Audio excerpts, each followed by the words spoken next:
اسلام میں صلاح یہ ہے. سب سے پہلی بات, کیا مرد اور عورت کی صلاح میں فرق ہے؟ کیونکہ مرد کو بھی نماز پڑھنا ہے, عورت کو بھی نماز پڑھنا ہے.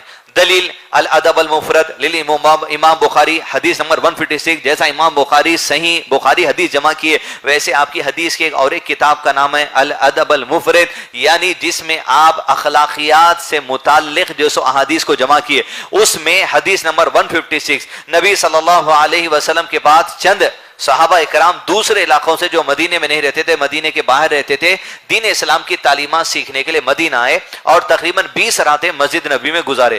جب بھی آپ صلی اللہ علیہ وسلم کا خطبہ ہوتا اسے نصیحتیں قبول کرتے اور دیگر اسلام کی تعلیمات سیکھتے تاکہ واپس اپنے بستیوں میں جا کر وہاں کے لوگوں کو دین اسلام کی تعلیم دے. جب 20 راتیں ہو گئی تو نبی صلی اللہ علیہ وسلم نے ان سے پوچھا کہ گھر میں کس کو چھوڑ کر آئے ہو؟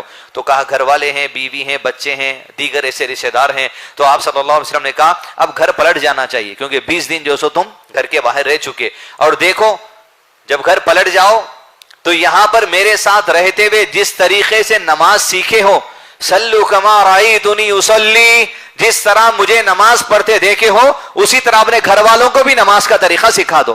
گھر والوں میں کون ہے؟ بیوی, ماں, بچے, مرد بھی ہیں اور عورتوں میں بھی ہے. اس حدیث کی بنا پر وعدے ہے کہ اللہ کے نبی صلی اللہ علیہ وسلم نے آرڈر دیا مردوں کو کہ ویسی ہی نماز تم بھی پڑھنا اور ویسی نماز اپنی عورتوں کو سکھانا جیسا مجھے پڑھتے ہوئے دیکھو. لہذا عورتوں کی صلاح کا طریقہ اگر کوئی دوسرا ہے کہہ رہا ہے تو وہ نبی کے طریقے کا انکار کرنے والا ہے, تو وہ اللہ کے نبی صلی اللہ علیہ وسلم کی سنت کا انکار کرنے والا ہے, شریعت کا انکار کرنے والا ہے, بدعہ کا ایجاد کرنے والا ہے, دین میں نئی طریقہ لے کر آنے والا ہے. لہذا دین کے اندر آپ صلی اللہ علیہ وسلم کا جو طریقہ ہے صلاح کے لیے وہ مردوں کے لیے بھی وہی ہے, عورتوں کے لیے بھی وہی ہے. کسی بھی چیز کا فرق اگر کوئی کرتے گناہ والی بات ہوگی اور اللہ کو عذاب دعوت دینے والی بات ہوگی کہ اللہ کے عذاب کو دعوت دینے والی, کہ ذرا سا بھی فرق نہیں ہے, کیونکہ حدیث وعدے ہیں, سنت وعدے ہیں.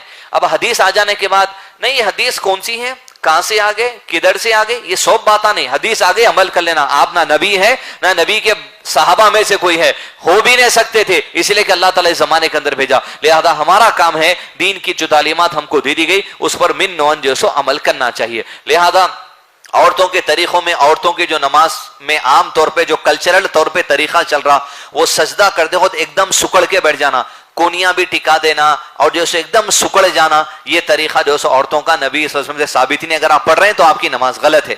عورتوں میں کئی عورتوں کو یہ عادت ہے زمانے برا سے کہ ٹھہر کے نماز نہیں پڑھتے, بیٹھ کے نماز پڑھتے. یہ بھی جو طریقہ عورتوں کا غلط ہے. جو طریقہ کار مردوں کے لیے وہی طریقہ کار عورتوں کے لیے, بات واضح طور پہ جان لیجیے.